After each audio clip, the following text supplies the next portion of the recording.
We the people, for the people. If the world is night, shine my life like a light. That's from the Indigo Girls song, Let It Be Me.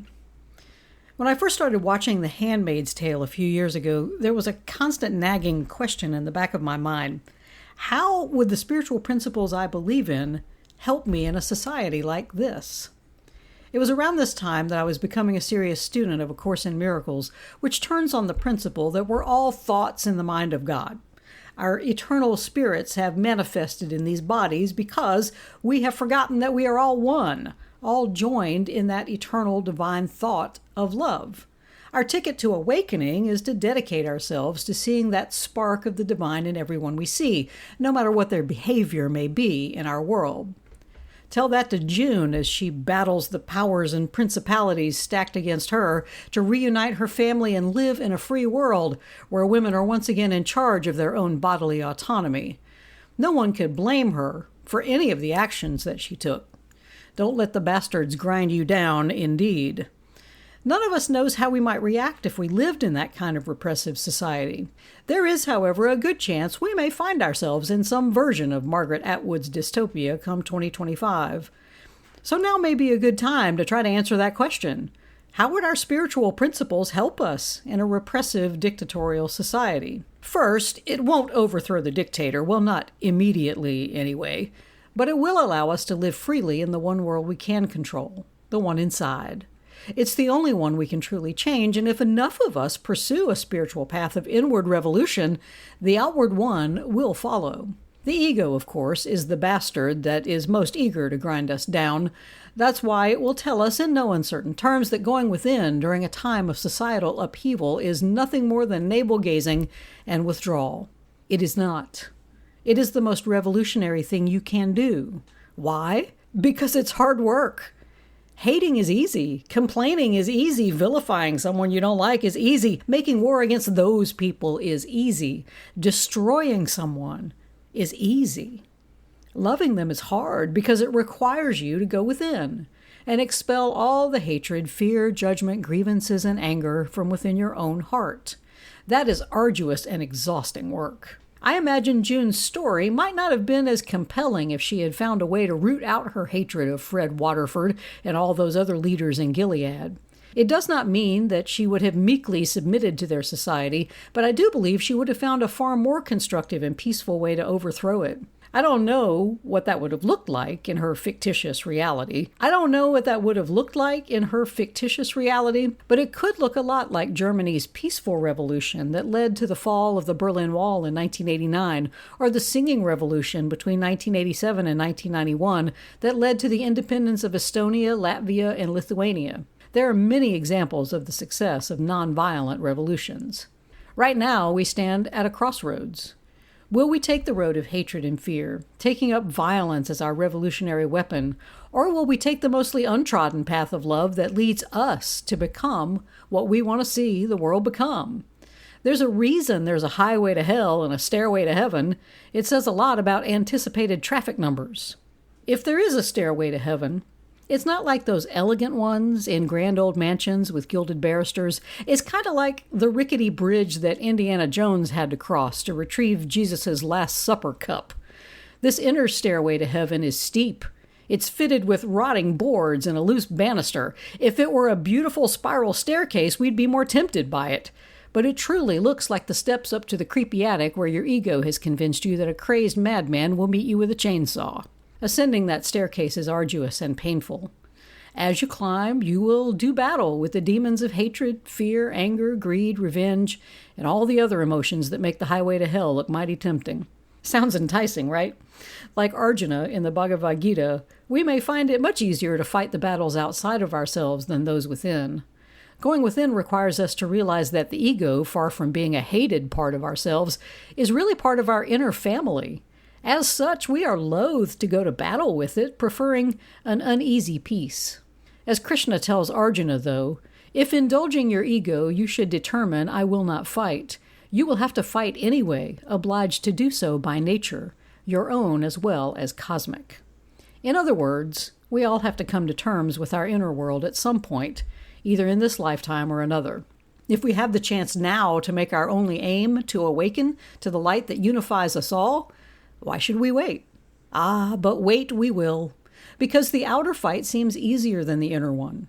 Asha Nayaswami, a disciple of Swami Kriyananda, who was a disciple of Yogananda, talks about leading the meditation classes at Ananda Village, saying that the last class is entitled Why You Will Quit Meditating. She found that many people, after learning how to meditate, give it up because either they believe it doesn't work or that it does work. She talks about the students who tell her that when they begin to meditate, their world falls apart. Tragedy strikes, things go downhill, so they stop meditating because they expected meditation to bring them peace. Instead, in Asha's view, the universe has given them a tool to help them cope with terrible times. Instead of using the tool, though, they blame it for causing the bad events and then drop it like a hot potato. In these past few weeks, I admit, I've abandoned my own spiritual practices, thinking that their talk of peace and love and joy and everyone being the light of the world is hokum at best and complete bullshit at worst. I have felt the old feelings of anger, hatred, and grievance arise within me, and I can't do it. I can't go there, not for long anyway. I've been there, I've done that, I got all the fucking t-shirts. It's not worth it. I will not give in to my inner June, and I encourage you to do the same. There are some really dark clouds on the horizon.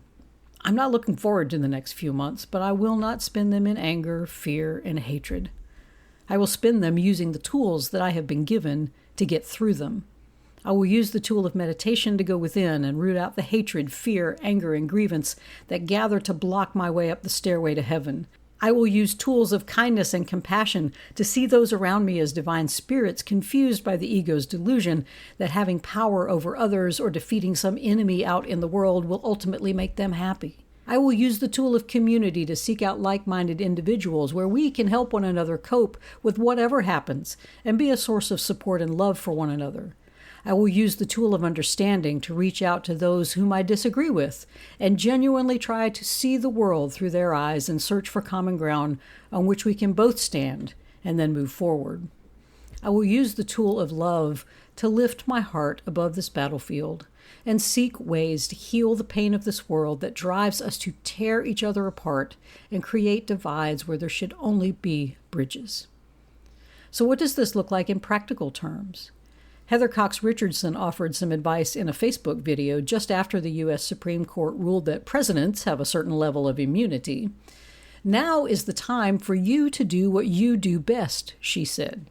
Whether you're a writer with a platform or someone who can write op-eds or letters to the editor or a marketer who knows how to reach people with a message or an artist, poet, a singer who can revive the art of protest through their medium, whatever you do, put your skill toward saving democracy.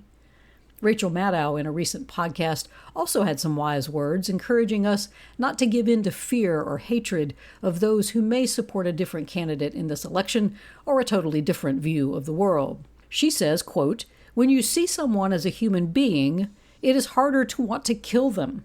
I believe that it is important that you don't live in your phone, that you know your neighbors, that you have relationships with people because you see them at the dump or the gas station regularly, or because your kid plays Little League with their kid, or because you go to the same church. Knowing different types of people and communicating with people at a different level is very powerful and creates resistance to mass violence," unquote. This is similar to what Martin Luther King Jr. called a double victory. King met the threat of violence with love, saying, quote, "We will meet your physical force with soul force and do to us what you will, and we will still love you," unquote. That love, that capacity to suffer, will be what ultimately grinds down those who inflict violence. And one day, King predicted in a 1966 speech at Illinois Wesleyan University, "We will win our freedom. But we will not only win freedom for ourselves, we will so appeal to your heart and conscience that we will win you in the process, and our victory will be a double victory." Richardson, Maddow, and King remind us of the most potent power structure available to us in this time. It is not domination stories of power over, or power by imposing purity laws on others, or separating ourselves from those we consider other or evil, or even overthrowing them in a violent revolution. True power is the story that does not include a them. True power is in the story of some of us for all of us, which is truly we the people for the people. Those of us who choose love over fear cannot help but see all of us as one spirit, one mind, one life, one love. The choice is before us. We can chuck this peace and love stuff and set out on the highway to hell that is fueled by the violence and hatred of our inner June and Gilead, or we can ascend that rickety staircase to heaven, the arduous climb to a world ruled by love instead of fear. If you join me, know that you are taking on the most challenging and difficult role in this play of life. It's easy for the seemingly evil people to strut about the stage, chewing the scenery and taking command of the production, striking fear in the hearts of all who see them. Love, for far too long, has been shoved into the background, playing a bit part in these scenes. This is the time for those of us working for the good of all of us to take back center stage. To do that, we must study our lines. We must use our tools and double down on the absolute truth that love will always overcome fear. For me, I will go into the future not fighting against them, but loving all of us until that double victory is won. If the world is night, shine my life like a light.